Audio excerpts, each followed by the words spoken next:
بسم اللہ الرحمن الرحیم۔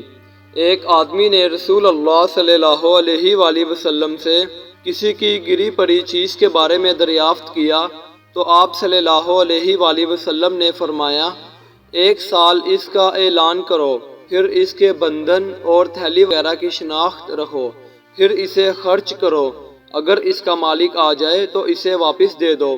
اس نے کہا، اے اللہ کے رسول صلی اللہ علیہ وآلہ وسلم، گمشدہ بکری۔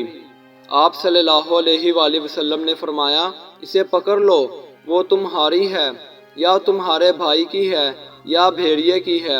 اس نے کہا، اے اللہ کے رسول صلی اللہ علیہ وآلہ وسلم، گمشدہ اونٹ۔ اس پر رسول اللہ صلی اللہ علیہ وآلہ وسلم غصہ ہوئے، حتیٰ کہ آپ صلی اللہ علیہ وآلہ وسلم کے دونوں رخسار سرخ ہو گئے، یا آپ صلی اللہ علیہ وآلہ وسلم کا چہرہ مبارک سرخ ہو گیا۔ پھر فرمایا، تمہارا اس سے کیا تعلق ہے؟ اس وقت تک کہ اس کا مالک اسے پا لے۔ اس کا موزہ اور اس کی مشق اس کے ساتھ ہے۔ مزید اس طرح کی ویڈیوز کے لیے ہمارا چینل سبسکرائب کریں اور ویڈیو کو لائک کریں۔